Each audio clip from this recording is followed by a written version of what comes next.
Welcome everyone to this um, first session of the day. Um, my name is Pavel Luksha, founder of Global Education Futures, and this is a session on cultivating the next generation of young peace builders in the context of the UNESCO Chair in Learning Sciences. So what do we hope to explore today? And I hope that this will be a really interesting and profound conversation ahead of us. The topic of peace building probably has never been more actual in the recent decades.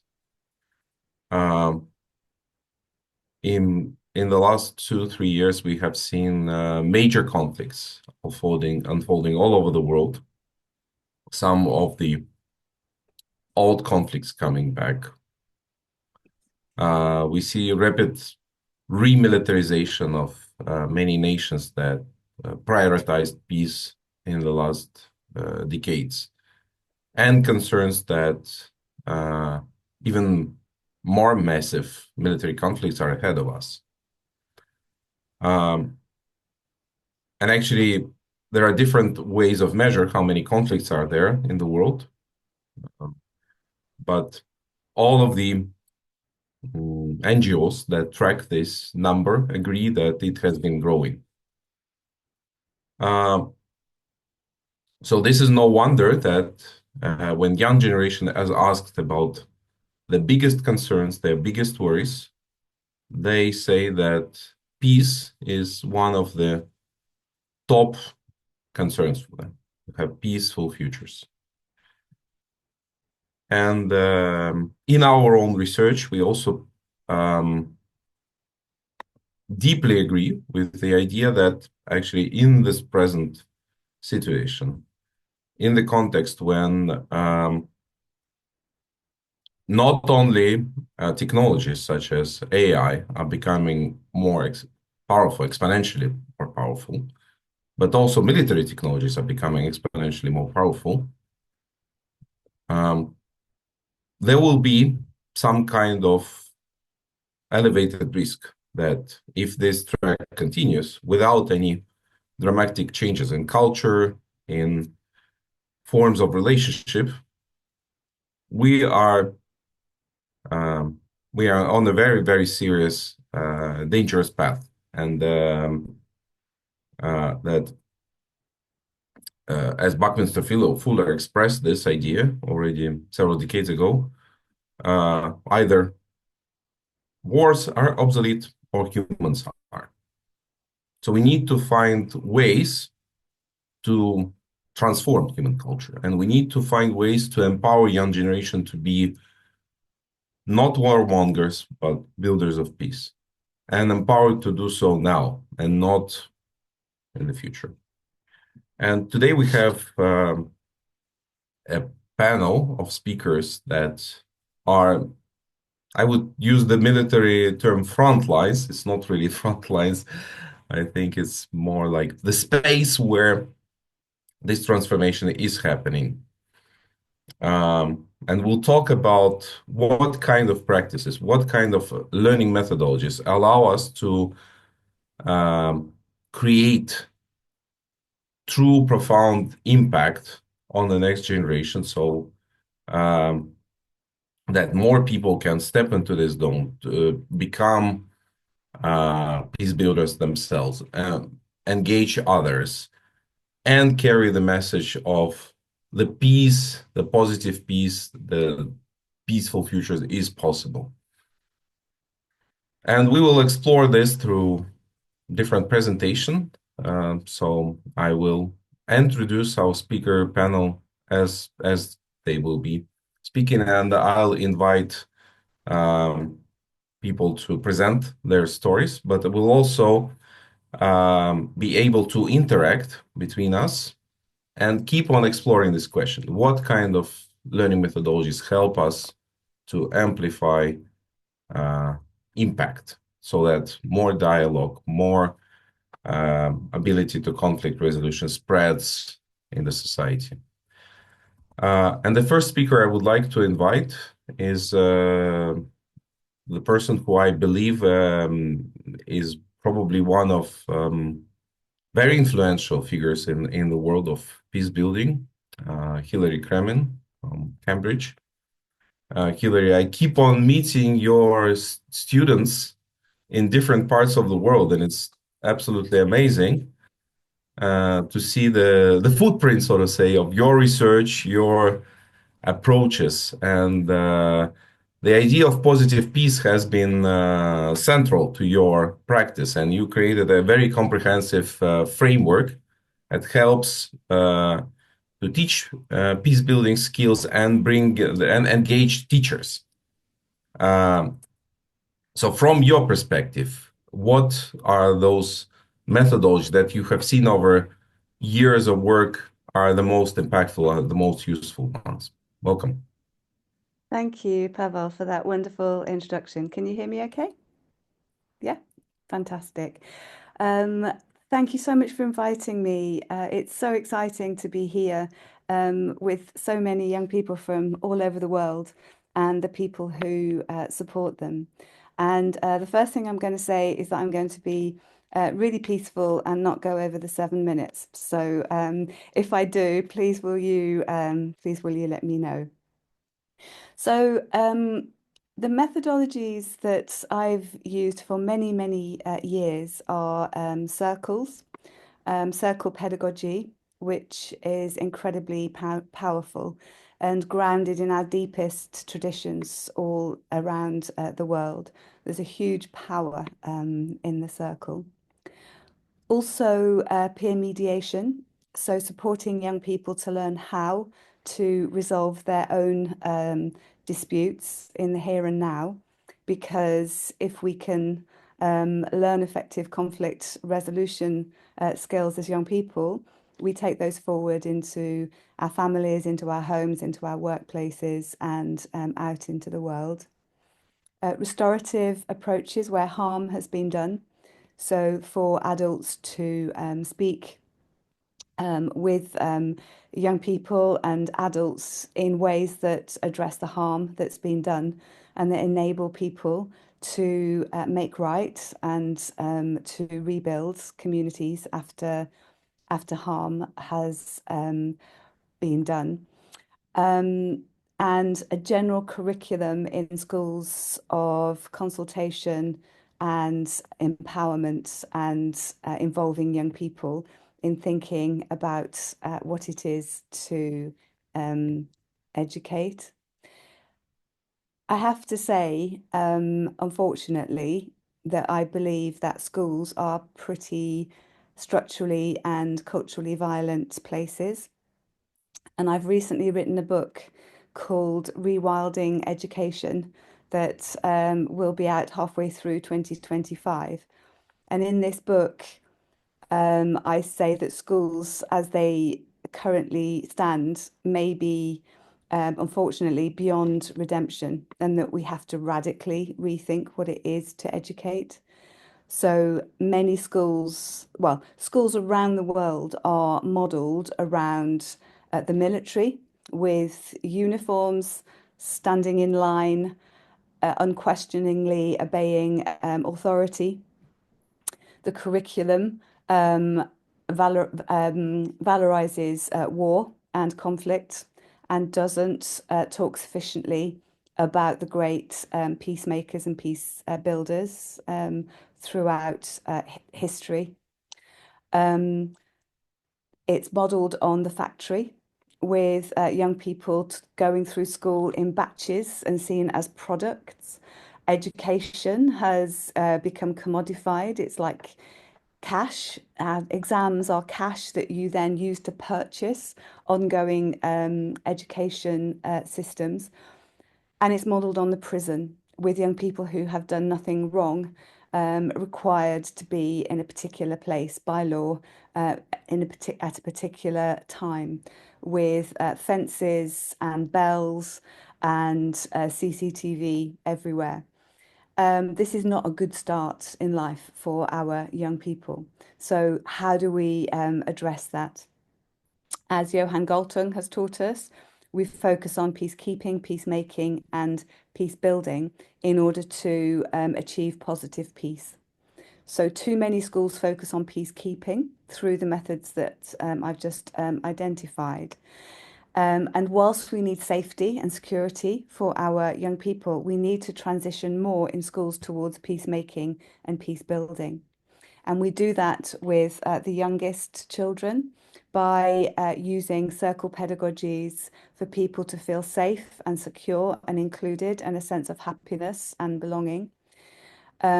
With young people in upper primary, early secondary education, we need to provide opportunities for them to learn to be with others, whether that's at the interpersonal level of friends and classmates, whether it's at the level of the community, or whether it's at the level of the world, or beyond the Anthropocene, whether it's at the level of the planet and the climate. And those things can be actively taught through a positive peace curriculum.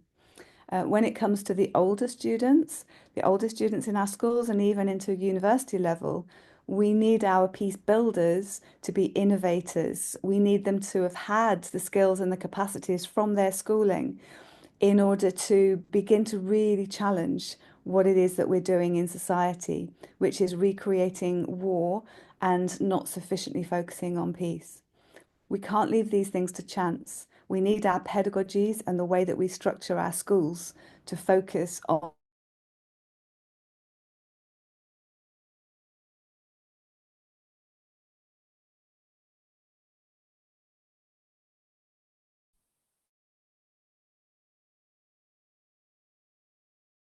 More in the next round of conversations.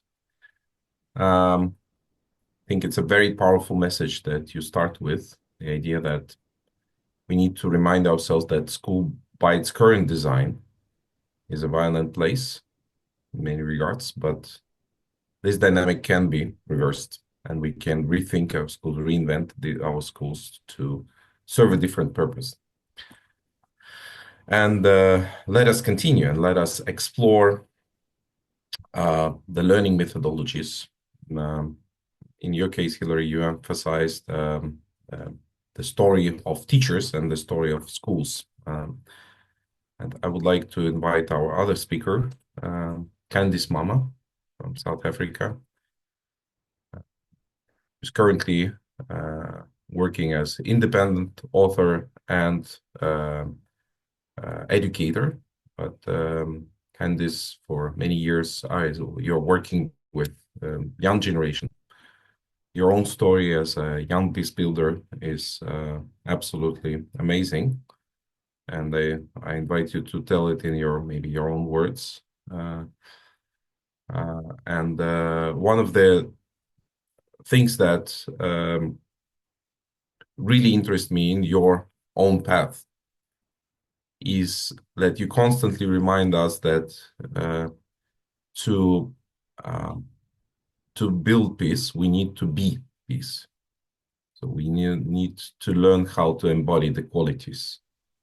And as we speak about learning methodologies, I'd like to invite you to explore how you see the younger generation can learn this and learn to be peace. Welcome. Thank you. Thank you, Pavel, and thank you, Hilary. I'm always so honored to be at Learning Planet because I'm very much amongst peers and I continue to learn about systems that Hilary just shared with us that I could not have agreed more with and also had never thought about, having done this for 10 years almost. And I think it's so important to recognize the schooling system as the first place that formulates our thinking. Our kids spend so much time in the schooling system. They are taught their own history in a way that can also be very challenging, and I would usher to say sometimes very violent. And so in my career, I've worked with Indigenous communities around the world. I've worked with the Catholics and Protestants in Northern Ireland. I've worked with Aboriginal and the Torres Strait Islanders in Australia. I've worked with the Aboriginal community in Canada and many other places across the world. And the one thing that I've always taken away is once kids do enter the modern schooling system, and I'm just piggybacking off what Dr. Hillary said, once they enter it, the other obstacle outside of everything that was so beautifully encapsulated is the way they are retold their own history. And I think there is a violence in hearing your history told in a way that does not acknowledge your ancestral people. And so that's what happened to me in many ways. As you said, Pavel, I come from the beautiful country that is South Africa. And of course, South Africa is known for many things. We're known for our exquisite wildlife, our amazing weather, and of course, for the wine drinkers out there, I dare you to not have a South African wine in your cellar. We know it's pretty good wine. But unfortunately, another thing South Africa is known for is apartheid. And as a Black woman, I was not immunized from the consequences of apartheid.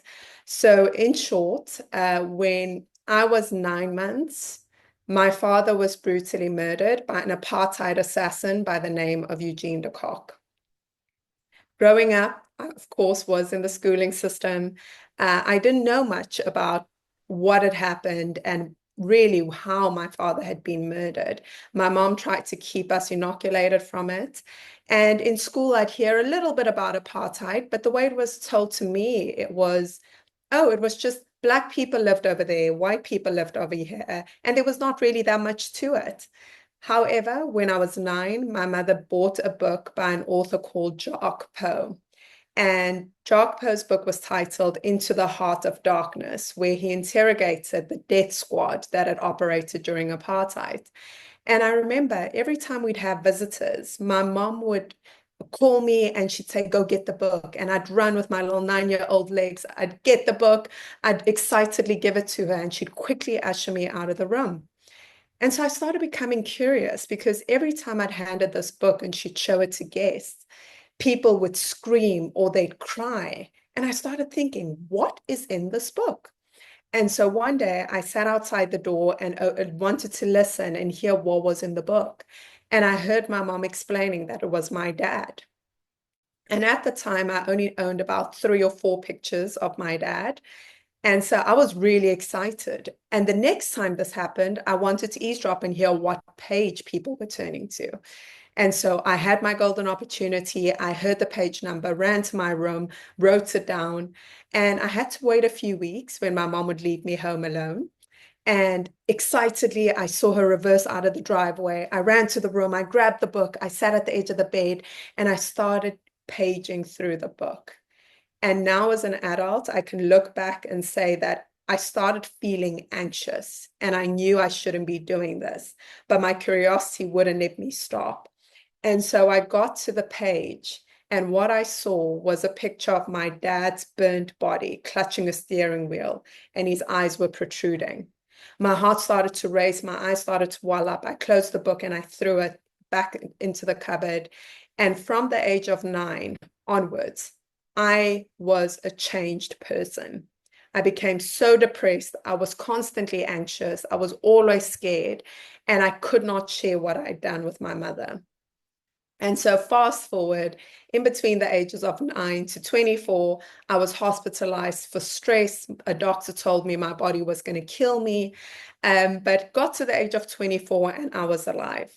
And so we got the opportunity from the National Prosecuting Authority, and they wanted us to go and meet Eugene de Kock, the man who had murdered my father. And so immediately I said yes. And weeks later, there we were, my whole family, going to go meet the man who had taken away my father.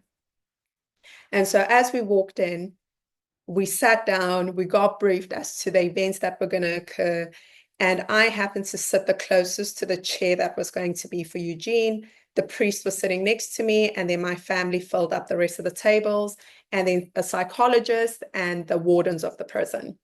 And so as we were preparing for Eugene to walk in, my family and I were just bantering because that's how my family deals with trauma, by pretending it doesn't exist. And we were bantering amongst ourselves. And all of a sudden, I just felt something. And I turned around and Eugene was sitting there. And every picture I'd seen of him as a child, it was as though this man had been frozen in time. He had been sentenced to 212 years in prison on 89 charges of murder. And so as I saw him, my body froze. And the psychologist seeing this and the priest said, okay, let's get started. And so my family were asked, a series of questions that we would want to know from Eugene. And my mom asked him the question, which was, what happened to my husband?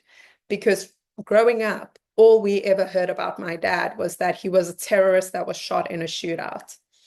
And so Eugene broke down the story for us, and he told us that my father had been targeted. And just for context, my father was 25 years old at the time. So he had been a part of a grand target as a problem maker for Eugene and the regime. And so my father was a skilled driver, and he would drive people in and out of South Africa to Mozambique, Angola, all these places that were facilitating in the struggle. And they got my father in an ambush. So they got my father to believe that he had to go pick up two men. And as he was driving towards the Nelspruit Bridge, Eugene de Kock had set up four men on either side of the bridge, and he was waiting at the top. And as they saw my father's minibus, the 8 men started firing at it.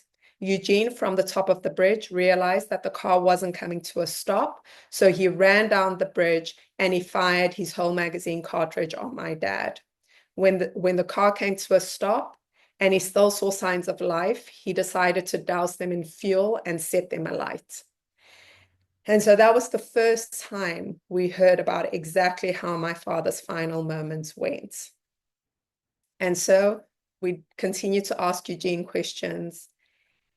And at the end of it, I could not say anything at all because my family was asking questions and I just couldn't bring myself to even opening my mouth. And just before we closed, they asked me a final time, would you like to say anything to Eugene? And I said, hi, Eugene. And he looked at me and he said, hi. And I said, I want to say I forgive you. But before I do, I need to ask you one question. And he looked at me and he said, anything, what's that? And I said, I want to know, do you forgive yourself? And in that moment, he lost all composure. He looked away and he wiped the side of his eye because a tear had come down. And he looked at me and said, when you've done the things I've done, how do you forgive yourself? And I just fell apart. I just started to cry and cry and cry. But what surprised me in that moment was that I wasn't crying for myself. I was crying for this human being sitting in front of me because I realized in that moment that there was nothing he could do to take away my pain, and there was nothing I could do to take away his. I left the prison. I advocated for Eugene's parole, which he was not eligible for. And to my surprise, 6 months later, I received a call from the justice minister and Eugene had been released. And so the reason I share this story is because that led my life down a very different path. There were a few things I learned from my own story. And the first one was resentment and pain that we hold towards the perpetrators of our own aching and sorrow only destroys us further. When we are in that place of anger and resentment and wanting to get vengeance, we are drinking the poison that we are hoping will kill them. And so it made me realize that if I had felt that way and I had been destroying myself in such a nuanced and subtle way, and I thought it was justified, I was of no use to the environment around me. And my dad's life had been in vain. And so I started talking about reconciliation, peace, and forgiveness. And I started going across the world and learning about how our voices, when we are healed, can actually do so much more for the people we are trying to help. There is space for anger, and I don't want that to be disregarded. I think anger gets a very bad rep. I think people think, oh no, we should all operate from a place of peace, and that's impossible. But what I believe is we should have peace within ourselves. We should be at peace with ourselves, because then when we are confronted with wanting to help and wanting to be change agents ourselves, we know that there's nothing in our external environment that can control our emotions. because whatever controls our emotions controls our lives. And if someone in a negotiation, in a place of debate, can destabilize you by simply pressing an emotional button, then you will not be able to pursue and get the agenda across the line that you deserve and that you know is going to help countless people. And so I'm going to leave it at this. I believe that the world is in dire need of brave, strong voices. And I think bravery is about doing and taking the difficult decisions each and every day, doing the uncomfortable thing. Because I think in today's world where all of us have access to social media and Instagram, we have so many keyboard warriors. We have so many activists online. But the truth is, it's so easy to be an activist when there's nothing on the line. And so in order for us to be able to fight for the causes we believe in order to be the most effective peace builders, we cannot deplete our own source of vitality and energy, because then we have nothing to give to the world around us. We need to ensure that we are the strongest, most peaceful, and the kindest people to ourselves so that we can be the best advocates for those that we seek to help. Thank you so much, and I look forward to the debating portion at the end of this. Thanks, Pavel. Thank you, Candice. Such a powerful story. And I feel it reminds us, you carry this message that being peace is where peace starts. So thank you very much for that. And when I hear a story, I also realize how difficult it will be for other people to step into the same space and continue the conversation. But I would like to invite our next speaker, Rina Aluri. Rina, you are also coming from the community that has the experience of violent conflicts for decades in Sri Lanka, and you have been working in many other communities where you were leading or supporting peace building missions, and you also teach us peace building practices as a chairholder of peace at the University of Innsbruck, and of course you do a lot of work in Salzburg seminar. So I feel like you are representing the bridge actually between what Hillary manifested, the perspective of academia, like activist-oriented academia, of course, and what Candice has represented, activists going into conflicts and exploring the stories and transforming the stories.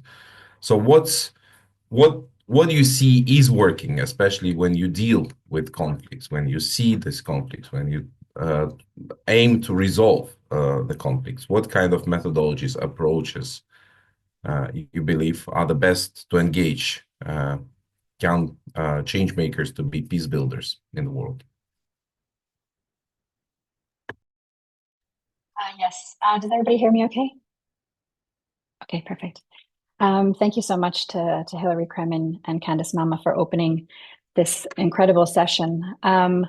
Yes, I think that from my side, from a very personal perspective, I think it's important to, reflect like what Candice Mama said about our own histories of violence, our own ancestral stories, our own positionalities, and essentially, why do we end up, let's say, on this podium? Why do we have the privilege and the opportunity to speak to all of you about, our own stories, but also the work that we're trying to do? And I really do believe that many of us end up in this field for different reasons. And for sure, I think we need to also in educational spaces, as scholars and educators, acknowledge how we ended up in many of these spaces.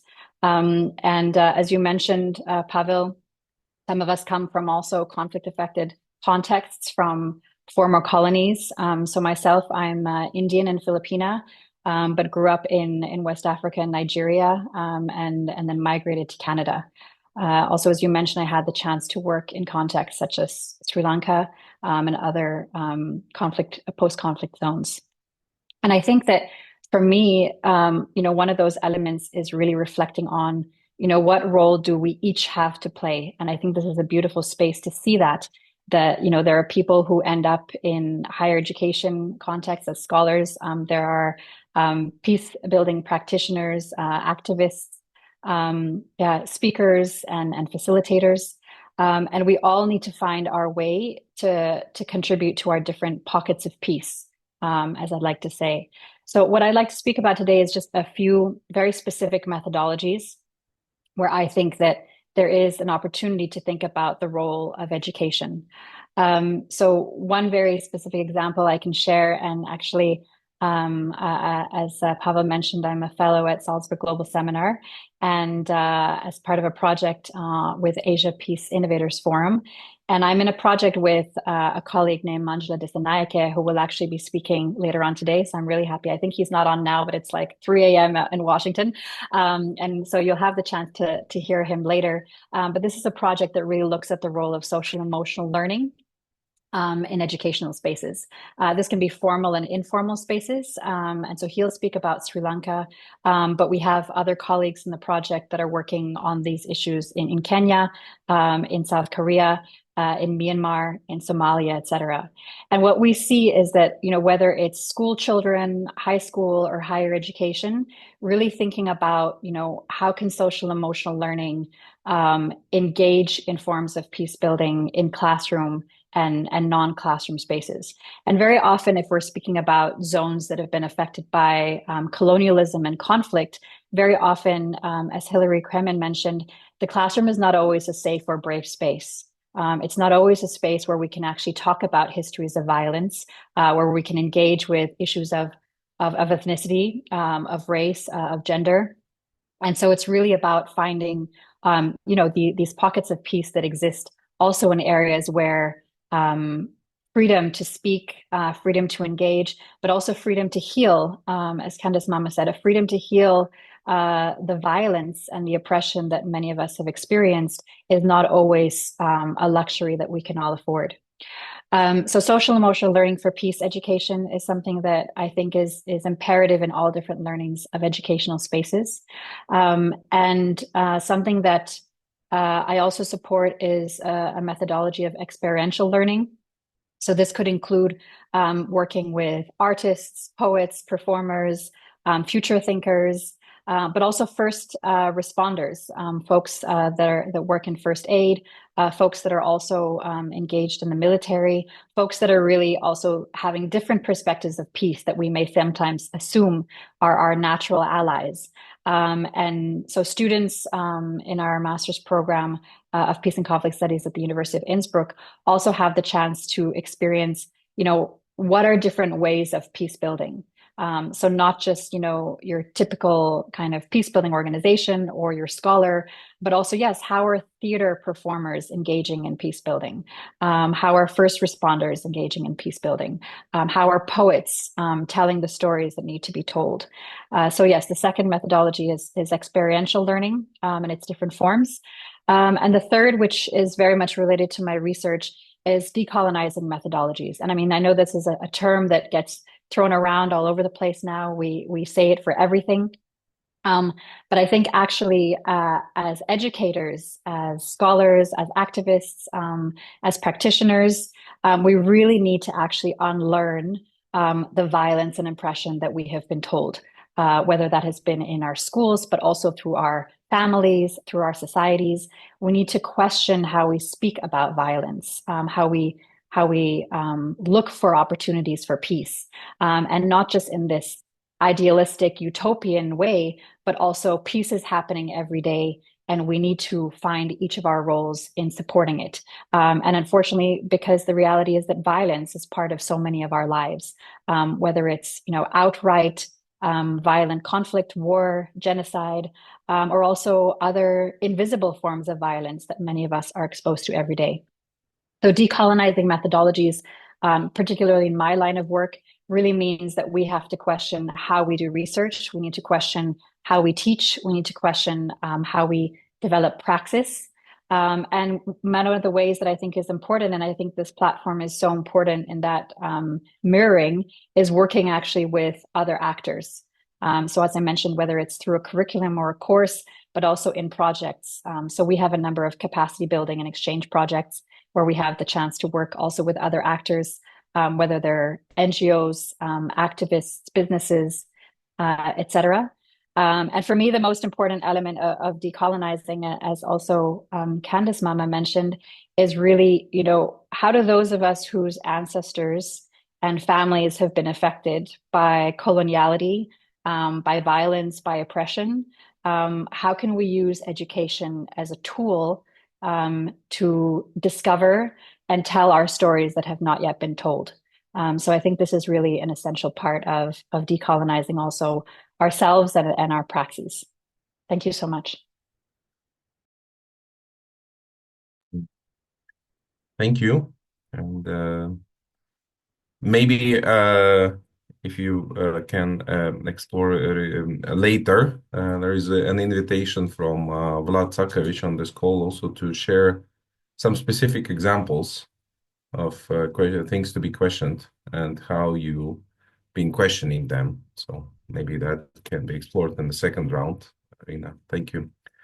And let us move on. And I think what is truly important in the practice of engaging young peace builders is to be with young peace builders and to bridge this voice. So with the voice. So we'll explore in the second round. One of the questions that I feel is really essential is, and I think it comes also through your message, Rina, that we need to decolonize many of our practices, and this kind of top-down approach where only the more senior generations are telling younger people what needs to be done has to be reversed, and we need to co-create with young people. And as I'm inviting the next speaker, Ilgin, I think, Ilgin, in your work, you are actually manifesting this because you are the young peace builder yourself, and your work has been based on engaging many other young peace builders to learn how to practice peace together, how to build peace together. So as a founder of Plan Impact, I understand that you do a lot of this work as young peace builder, engaging others to co-create. Welcome, and please share your thoughts. Thank you, Pavel. Can you hear me first of all? Thank you. And yes, good morning, good afternoon, good evening to all of you. It's a pleasure to be a part of this panel on a subject that is close to my heart, together with such esteemed panelists, especially on the day of International Day of Education, a day that reminds us of the transformative power of learning and its potential to shape a better and more peaceful future. Yet, as we reflect on the promise of education, we must also confront an uncomfortable truth. The world we live is more interconnected than ever, yet it's also deeply fractured, and conflicts, inequalities, and crises we have left a disproportionate impact on young people. In countries currently experiencing conflict, it is youth and children that make up the majority of the population. Within some, more than 70% of the people are under the age of 30. And yes, despite being the least responsible of the crisis, young people are bearing the heaviest burdens. Yet many, like my many young peers, I also grew up within school systems that provided a wealth of information, but rarely equipped us with the tools to critically examine and address or challenge these complexities of our times. Taking a step back, myself growing up in Turkey, I was shaped by these educational challenges, together with an environment where societal dynamics were complex. And from a from an early age, I became aware of how different challenges like inequalities in access to education, gender disparities, and barriers faced by underrepresented groups are shaping and challenging our everyday realities. And I began to question how we can call this living in peace with all these challenges that were,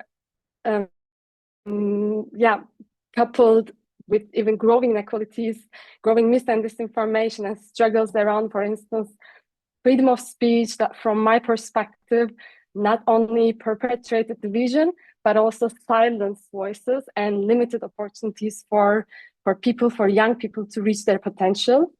And it was this questioning that shaped my understanding of peace, that peace is more than just the absence of violence. And it was this realization that planted a seed in me, I would say, a desire to make a difference for this, one that addresses both the surface level symptoms, but also the roots of these challenges. And yes, this set me on a journey that profoundly shaped who I am today. And it led me to first youth organizations, where I began to see the power of youth agencies with grassroots movements, for instance, in rebuilding trust in ways that traditional systems could not. And I also started to combine my grassroots efforts with high-level policy dialogue and advocacy by taking youth delegation roles, for instance, to the Congress of Local and Regional Authorities of the Council of Europe. But in my perspective, the true turning point in my journey came when I first encountered a form of peace education that was fully youth-led and broke away from this traditional top-down approaches. And it was a training developed and facilitated by young peacebuilders from the Youth Peace Ambassadors Network, which opened my eyes to the transformative potential of non-formal education methodologies and learner-centered, experiential, reflective, and holistic approaches to learning.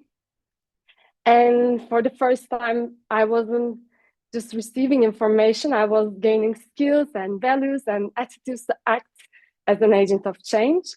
And this was really deeply empowering for me. And this sparked something in me, and a determination to multiply this impact, I would say. And I knew I had to bring this peace education to more young people and empower others as I did. And I dove into the world of youth peace led peace education to more young people, and taking action, pursuing further training. And then I also became an active member of Youth Peace Ambassadors Network.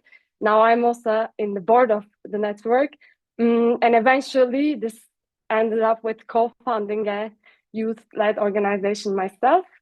Now, like what all these bring to me, to the heart of why peace education is not just relevant, but critical in today's world.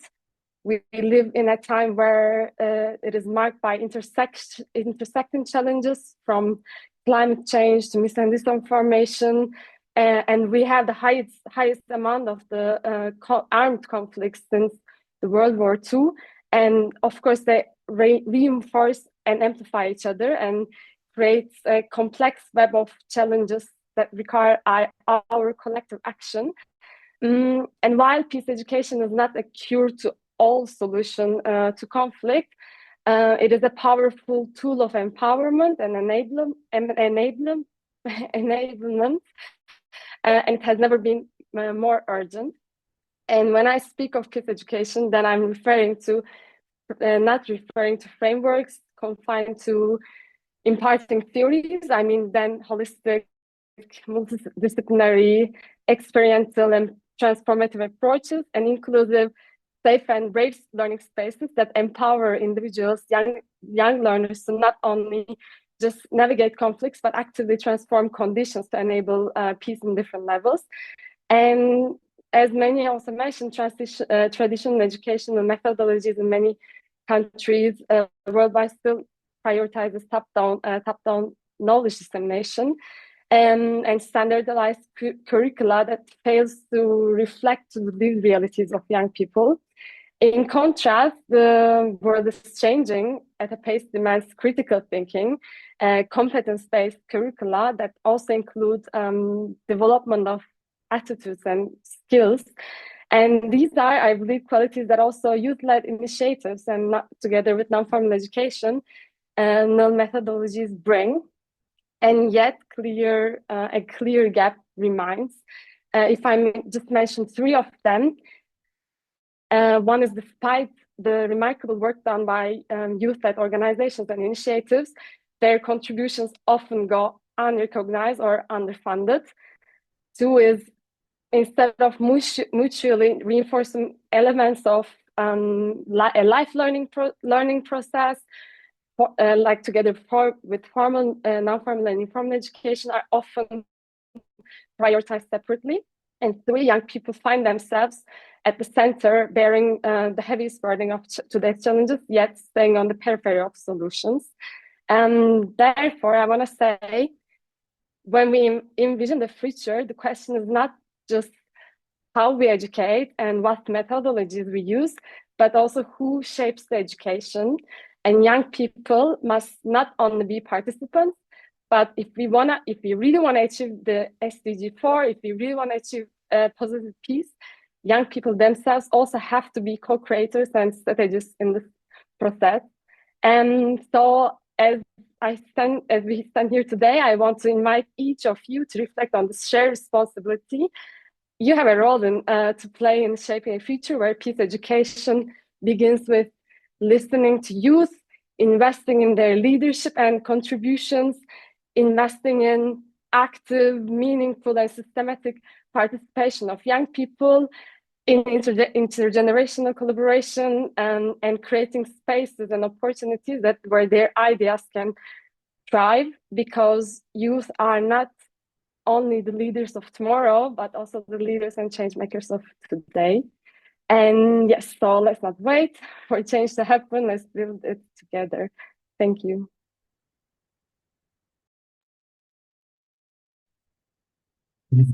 Thank you very much, Ilgen.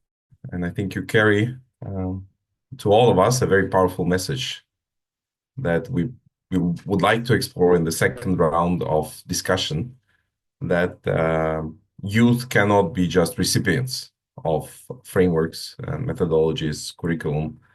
They need to be co-creating, actively co-creating peace education that will be serving peace. And as we have listened to these truly amazing educators coming from different parts of the system, but joining forces together in creating, I would say, the new and emerging paradigm of peace education. I would like to invite our next speaker, Christopher Castle, who leads the Division for Peace and Sustainable Development at UNESCO. And Christopher, in your work, you are tasked to actually synthesize these and many, many other methodologies, approaches into coherent frameworks that various nations can use. And it certainly is a very challenging task, but I understand that UNESCO has been coming up with frameworks that try to get us in this way, and actively building up initiatives that will allow to spread peace-focused education all over the world. So what is your perspective of learning methodologies that truly work for impact in peace education? Thanks very much, Pavel, and thanks very much for inviting me to speak in this session. And UNESCO is very happy to, of course, partner with the Learning Planet Institute broadly and specifically for this festival. First of all, I want to appreciate all the different perspectives and comments and testimonials that were shared by the other presenters before me. And I think everything that they've said is a great reflection of the range of things that we take into account when we think about the potential of education for peace. One of the things that I guess I'm going to talk a little bit about, coming at it from the perspective of the work that we do with ministries of education around the world, and particularly our support to the education sector to try and improve the quality of education. And specifically in regard to this session, I'm going to share a little bit specifically around what we've been doing to support education for peace. And maybe it's worth just saying, I mean, I realize that, there is we insist on making a distinction between peace education, which has a specific role and function and history, and it's actually very important. But we talk at UNESCO about education for peace, which is broader than peace education, and it acknowledges the role of education in contributing to peace in a wide range of things. And I think we've heard from the speakers already um, the range of things that need to be included. The other point I want to make is that, and we've heard it before, there, from Hillary's comments about the reality of school-based education in particular. And I think it was Rena who talked about education spaces. I think our perspective is that, we talk about lifelong learning, both informal, non-formal, and informal. But the reality is that when we work with ministries of education, a big part of that focus and effort is around school-based education. And so that when we work with our member states and ministries of education, that's a particular focus. And while those systems are generally, and I agree, there's a huge amount of reform and transformation that needs to happen. We also need to recognize that there are some good schools, some good public or state schools that are blazing a trail in terms of transforming the education that they provide, and who are seriously committed to transforming education in a way that brings into that experience a number of things that we've heard other speakers talk about, whether it's social and emotional learning, whether it's about experiential learning, whether it's about peer-to-peer and participatory learning experiences. All of those are widely recognized transformative approaches to a good quality education, and yet it's incredibly difficult to get those into the classroom and make them a reality. And so that's, I think, one of the things that we need to acknowledge, but we can't give up on school-based education either. It's in so many communities, often one of the only resources that the community has to rely on. It's a hugely important and valued part of a community's resources. And so we absolutely have to make sure that it's delivering to its full potential. I want to talk a little bit about UNESCO's own particular and specific experience around education for peace. And that started all the way back in 1974, when our member states, or the countries who were part of UNESCO, adopted a recommendation. For those of you who aren't familiar with the sort of jargon of the UN and UNESCO specifically, a recommendation is a voluntary but nonetheless significant and influential instrument that allows us to bring together member states who will agree to recommend certain actions and priorities in a range of different spaces. And in 1974, for the very first time in the UN system, we adopted a recommendation on education for peace. So that was in 1974, that was a big landmark step because it meant that countries were actually acknowledging and recognizing that education has a key role to play in contributing to in contributing to peace. And it laid out a number of it was a framework that laid out a number of things. But as you can imagine, 50 years ago, we saw things and we understood things quite differently than we do today. And so it was really important to update that recommendation. And that's what we did with our member states in 2023. And so just to give you an example, in the original 1974 recommendation on education for peace, we didn't even talk about gender and gender equality, which in today's world would I'm sure shock all of us. So there were a number of notions, entry points, approaches, and principles that we have included in when we updated the recommendation in 2023. It takes of course, it reflects all the things that we've heard the previous speakers talk about, whether it's the kind of importance of decolonializing our education systems, whether it's social and emotional learning, and all these different things that we've heard. Those are all included and recognized. And here's the good news. It was 194 UNESCO member states who unanimously adopted the revised recommendation. So in terms of putting into your hands an advocacy tool to go to your countries and say, you were part of this, you endorsed this recommendation, and you signed up to commit yourself towards making sure that our education systems in our countries are contributing to peace. So that's good news.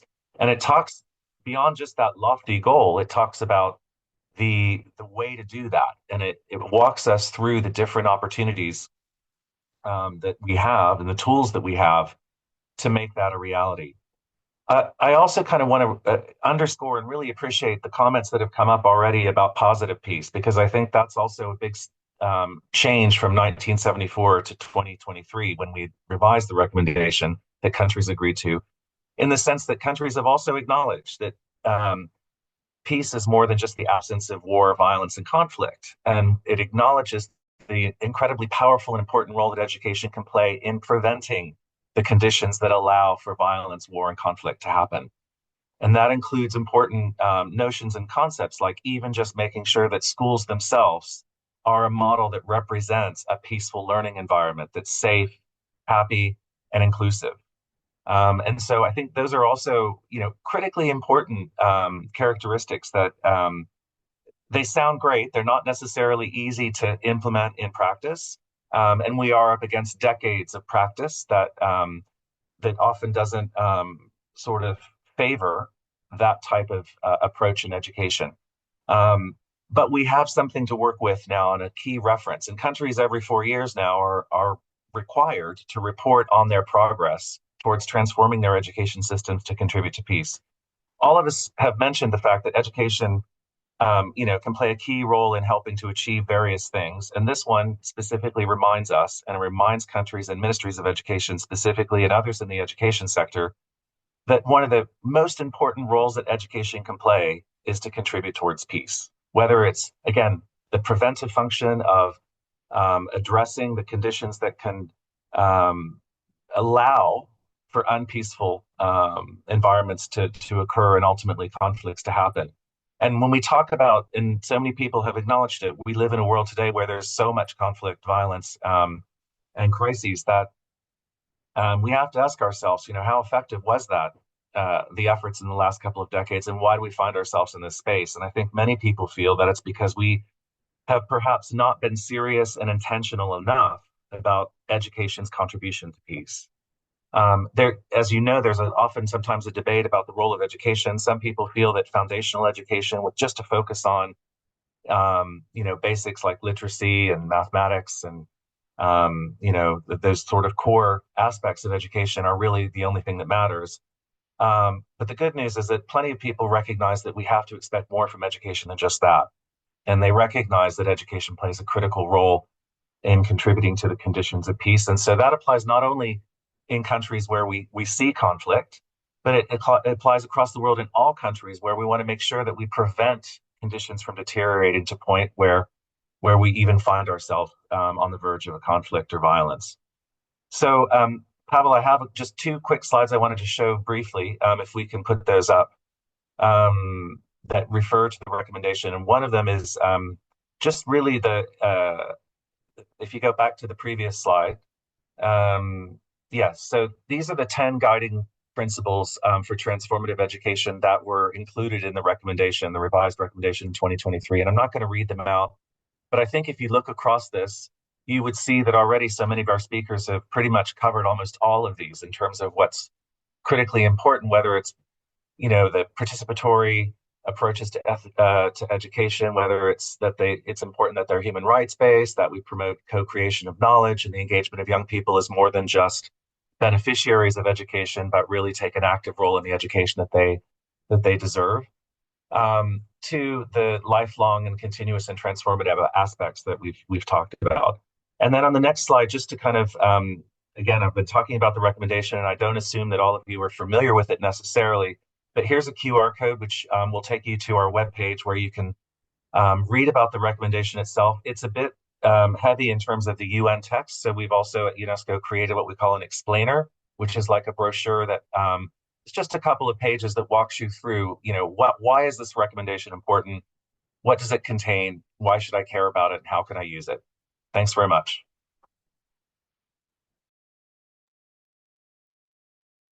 Thank you, Christopher. And I hope we will also explore what are the limitations and how to overcome them, because you mentioned that schools, for instance, need to be engaged, but we also recognize the limitations of that engagement. So kind of reconciling this, of course, will be one of interesting conversations. So we have about half an hour remaining in our panel, and I would like to invite our speakers to come into the second round discussion. And I will slightly reverse the order because I wanted to invite first Candice. I know that Candice unfortunately has to leave a little bit earlier. If you're still with us. No? All right. Um, I don't think Candice is currently with us. So, but I think she conveyed a powerful story that has been very inspirational, and we'll probably explore it between us because uh, one of the questions is how do we amplify this kind of messages in a systemic way, and that's one of questions that I would like us to maybe hold together. Um, So, Hilary, I would like then to turn to you, and I think you have been referred to more than once in the conversation today by other speakers. Um, and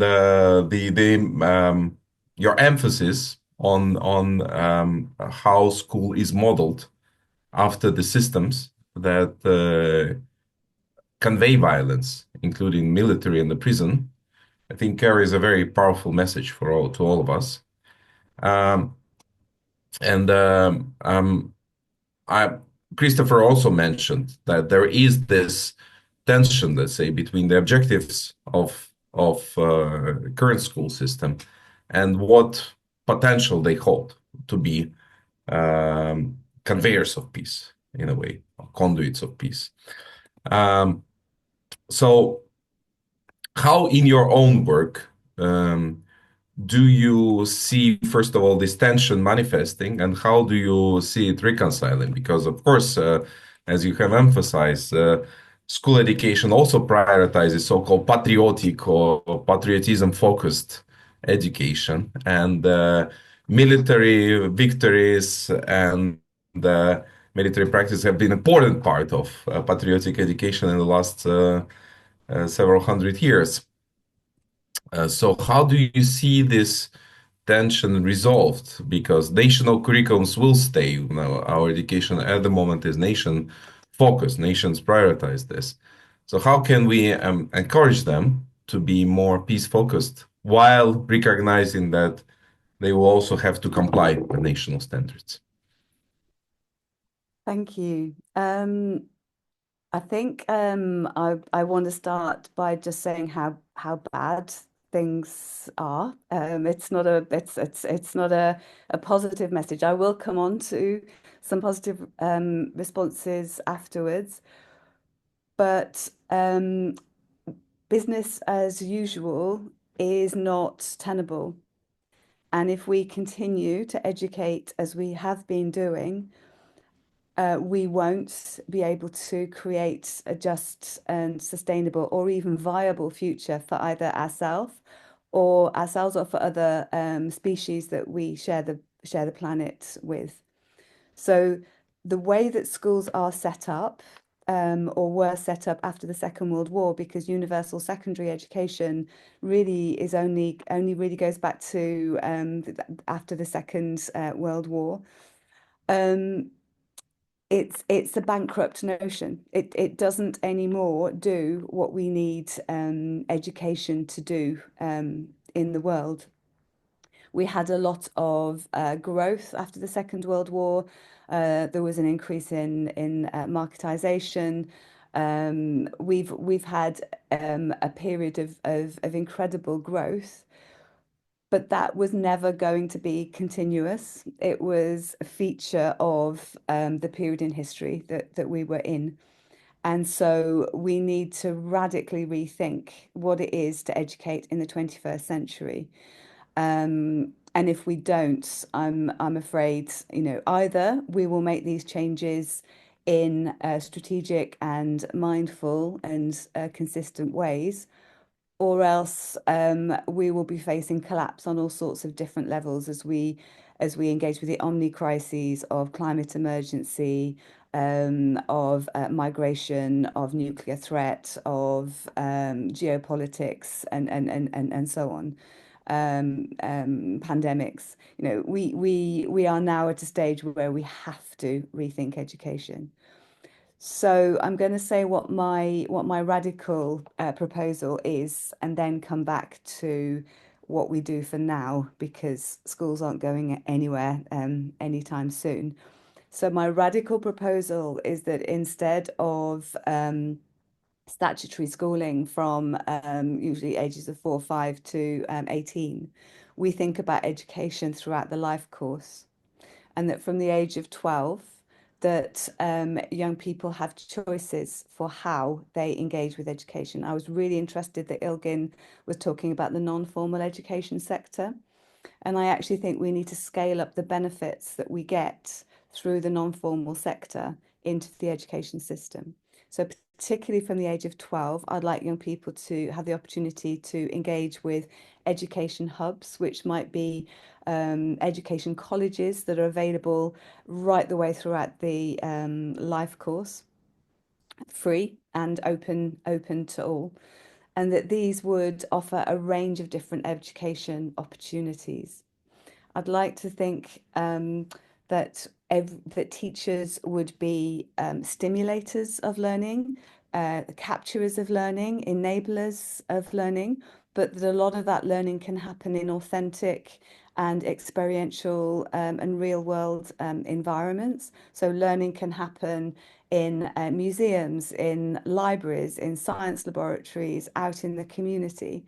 And I can see that young people could do some of their learning online, some of their learning in same age groups, some of their learning in universities, some of their learning in real science laboratories or out in the world, and that teachers can help young people through e-portfolios to capture this learning. Again, Elgin mentioned competency, and Rena mentioned competency-based learning, e-portfolios. The gold standard of IB and A levels is again bankrupt. We don't need a once and for all ticket to get us into future opportunities. We need to be able to demonstrate throughout the life course what we can do, so that different employers can interact with us in different ways in a rapidly changing environment. So I would like a teacher to spend some of their time one-to-one, some of their time stimulating learning, some of their time giving lectures, and I'd like us to think about education as deeply embedded in our communities. I'd like more adults to step up and to participate in education, supported by teachers who know about pedagogy and how to bring out the best in young people. I think we would probably still have primary schools that would be universal, but these would be in order to prepare young people to make the best of their opportunities from age 12. For now, we have the schools that we have, supported by, unfortunately, democracies and other political systems around the world that seem to think that schools are serving us well, despite the evidence that they increase inequality, make us ill, and fail to address omni crises. Nevertheless, I think it's very hard for governments around the world to change this model. So for now, as I said earlier, we need to think about how we can mainstream some of the education for peace practices, so that all young people can benefit from social emotional learning, decolonizing, having more say, progressive learning, negotiated curricula, all of these things. Thank you, Hilary, for conveying this very powerful vision that speaks very dearly to my heart, and I believe to the hearts of many attendees of this session today. The hope that education can be connected to the deepest layers, and learning can be connected to deepest layers of our communities, and can be actually become like a layer of every aspect of social reality, so to say. And Olivier has pointed in the chat to the work that Learning Planet Institute is conducting on learning ecosystems for Global South. And my own organization, Global Education Futures, has also been exploring this topic of learning ecosystem. And what you describe is actually the vision we hope that one day becomes reality all over the world. It is already happening in some places, I feel, but we need to really mainstream it. And I'll have the question later at the end of the session to Christopher. Can we actually come step further and further to a vision like this? But before going there, I would like to invite Rina. And Rina, you have been speaking a lot about the role of decolonizing methodologies. And the question that has been also asked by participants is maybe pointing out to some specific dimensions that you think need to be questioned. And I think also maybe in the relation to the question that I asked Hillary, can you explore how we can actually question the existing system and approaches in a way that becomes a pathway to create new ones within the existing system and beyond it?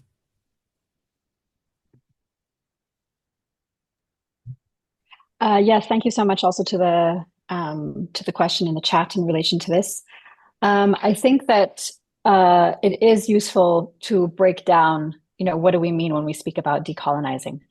And when it comes to education, generally, but peace and conflict studies in particular, as that is the field that I am in, I think that what I find a very useful framework is a framework actually by South African scholars, Kessie Marks and Ramagondo, 2020. I can put it in the chat later. But they basically break down, decolonizing African studies in the context of South Africa. And I've used also this work in relation to peace and conflict studies, because we really need to break down decolonizing work into 4 layers. And only when we understand those 4 layers of coloniality and how it exists in our university structures and systems, can we begin to think about how can we as individuals, communities, institutions and whatnot really, do the work every day. And so that framework is based on 4 layers. The first one is structural, which I have to say, in my experience, is the most difficult, the most important and the most difficult, because it really means questioning the structures that exist. Whether that's, the United Nations, organizations such as UNESCO. And I mean, I'm also UNESCO chair and very aware of all of the amazing work that we're doing, but we have to be aware that our structures are flawed.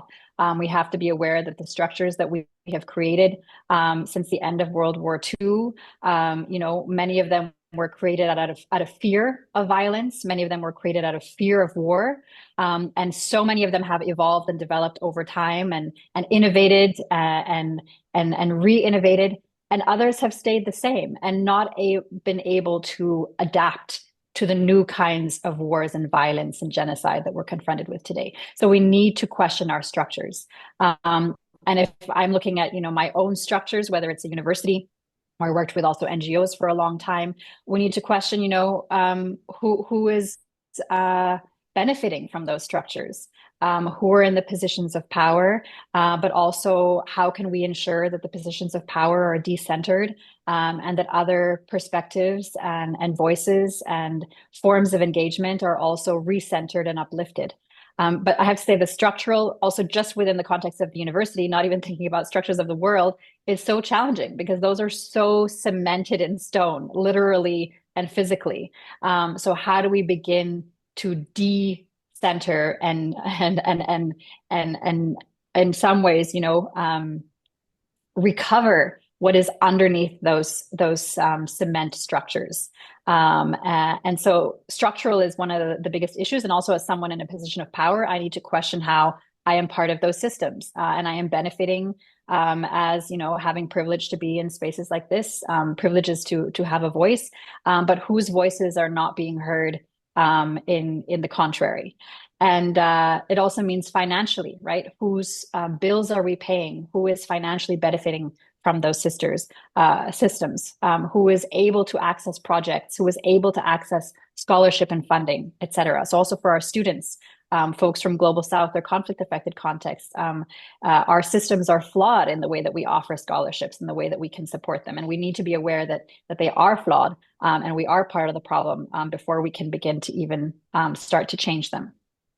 The second is epistemologically. So this is really important in terms of the classroom. Like, who am I reading and who am I giving my students to read? How have I learned in my spaces? And I mentioned briefly in the beginning that I'm Indian and Filipina, and I grew up in Nigeria. All contexts of post-coloniality, and I can say that despite growing up in the global South, I was often in an international school system exposed only to authors' perspectives and theories from the global North.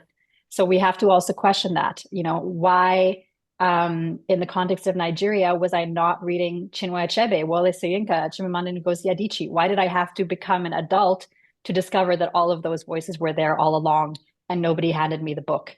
So epistemologically, who are we reading ourselves, and how are we also questioning that learning process or unlearning, as Spivak says? And then relationally, so how do we engage in these types of conversation? And that may sound very simple, but sometimes we're paternalistic in our language. Sometimes we're condescending. Sometimes we're thinking that we're supporting folks, but we're actually patronizing them. And this is very difficult to unlearn because it's just part of who we are and how we've been socialized. And very often we don't know that we're doing wrong and doing harm. But just by using particular words or not using particular words, we are causing harm. So that's the relational, but of course it goes beyond in terms of, how do we engage with each other? How do we support each other? How do we uplift each other? How do we enter into conversation with each other? And then it's the personal. So how am I showing up to myself every day? And I think Candice Mama, mentioned this. Hilary Kremen mentioned this. Ilya had mentioned this. How are we doing our own forms of healing to do the work so that we can also support others to do the work? Which doesn't mean that we expect others to be, in the same place or perspective or approach that we are. We really need to learn how to meet people where they are.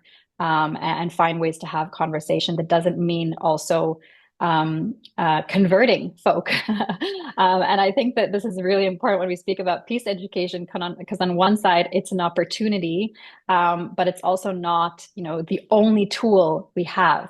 We have to expand actually the tools that we've been given to create also tools that we don't know that exist anymore.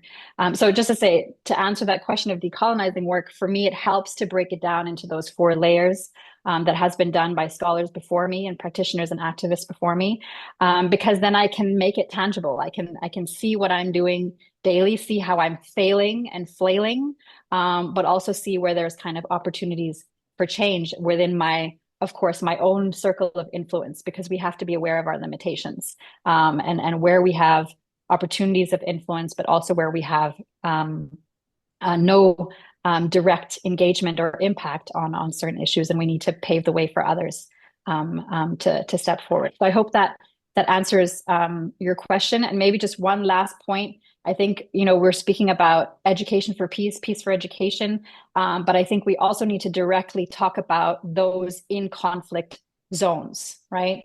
Those in post-war zones, those in conflict-affected areas, however you want to define it. I think that those contexts require a different perspective on what education can do, because many of them are confronted with the daily question of, am I going to live?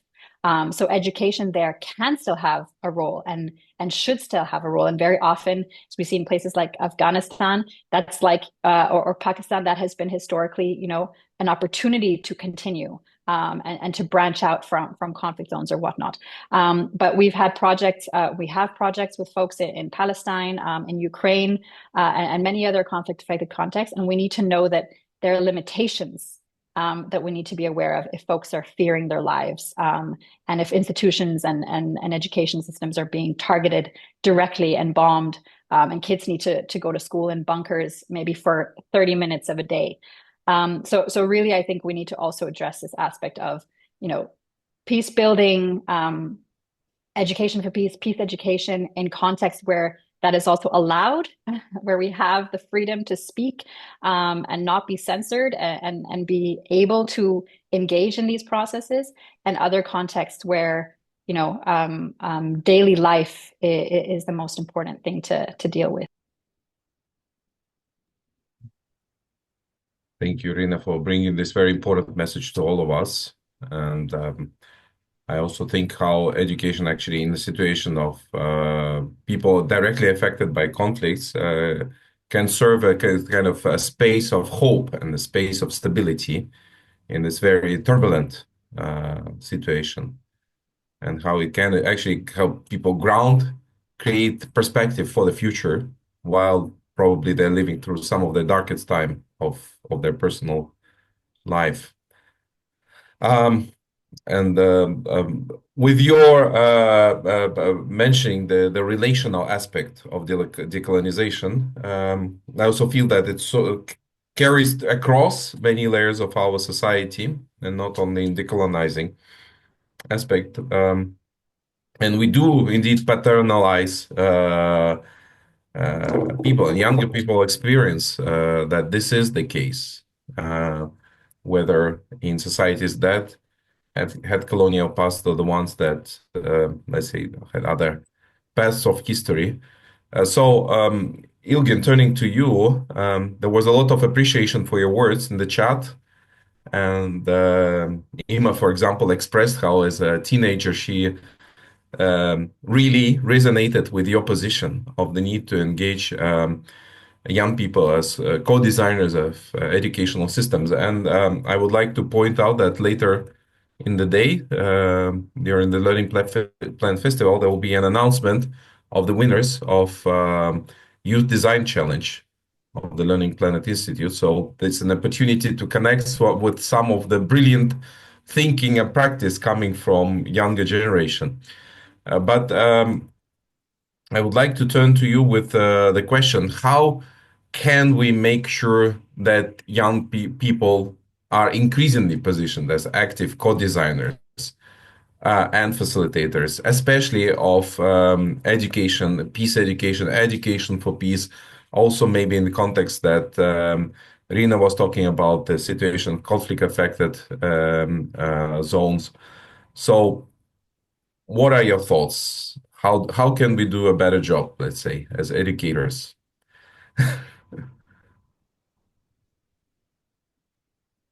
Thank you. Thank you for the opportunity to also discuss such an important and timely question.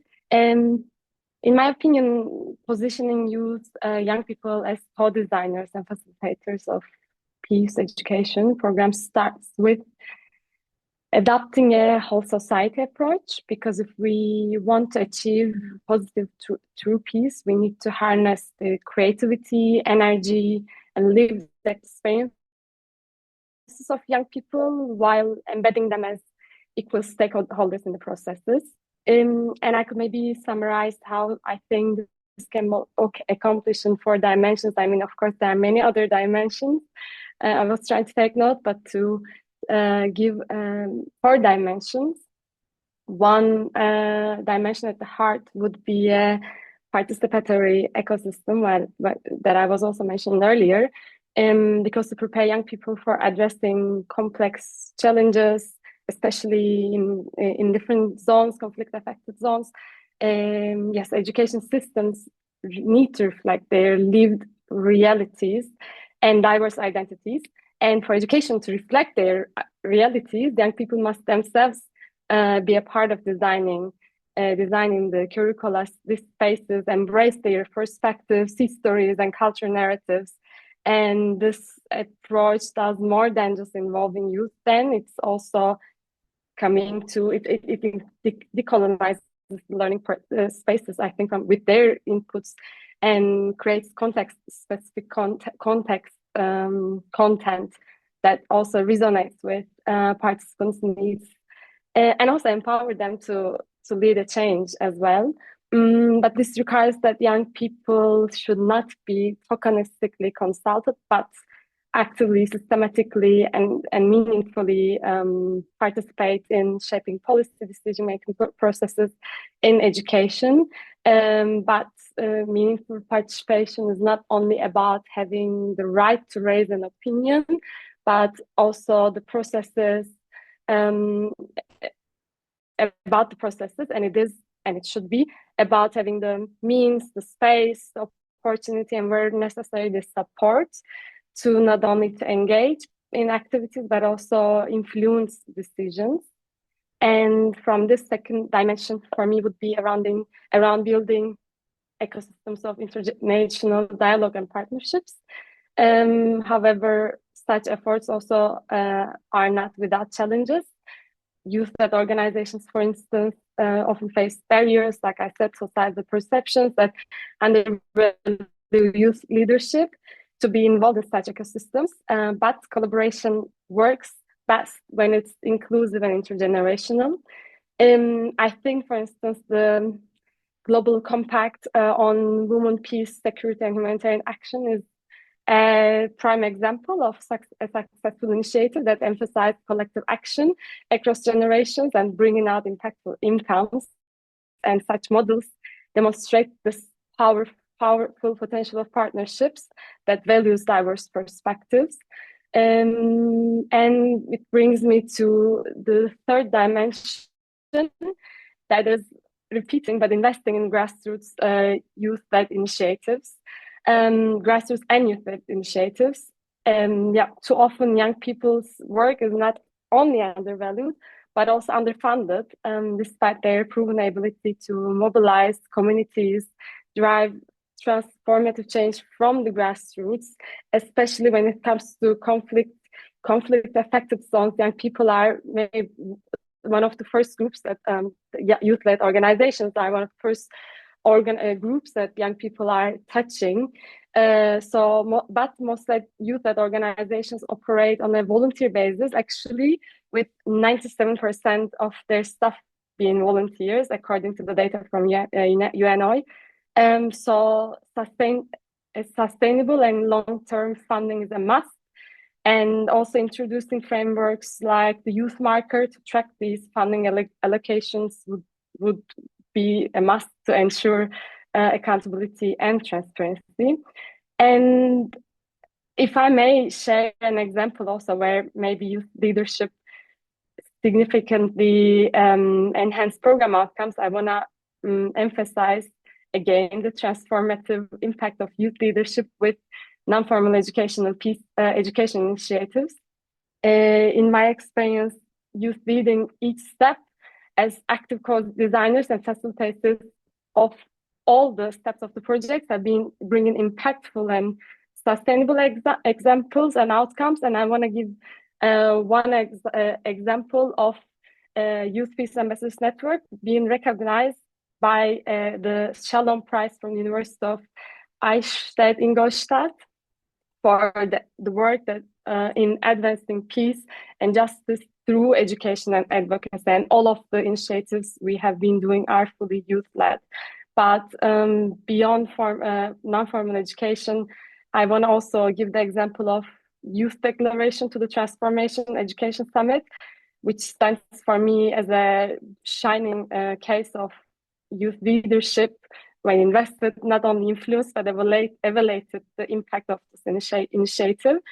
And there was estimated around 450,000 young people worldwide giving contributions to the process. And in the results for me, the youth leadership was clear. The impact of youth leadership was clear. They brought their lived experiences, ensured that the youth declaration were deeply rooted in the realities of them and of those affected by many other crises. But they also addressed critical educational issues like inclusive curricula, gender transformative education, integrating marginalized voices, and connected to the broader challenges like climate justice or mental health that are often overlooked in traditional policies. And Gilgan, yes, I'm and sorry, this, I have to cut you down a little bit. Yeah. But thank you for bringing those very important examples. And I really appreciate your framework that you have presented, because I would like to give an opportunity to Christopher to speak. I know we are actually at the end of our session already. And Christopher, maybe as someone who listened to that and building up the coherent framework, maybe I would invite you to summarize the session instead of me, and maybe say a few closing words from the perspective of UNESCO, as you listen to these wonderful examples and frameworks, what is the message we all need to carry forward as practitioners, as leaders, to make education for peace and peace education real in the world? Well, thanks, Pavel. It's a tall order to try and summarize such a rich hour and a half discussion. But I wanted to just quickly respond to your initial question, Pavel, to the group, which was, what do we do about patriotism, education, and that dynamic?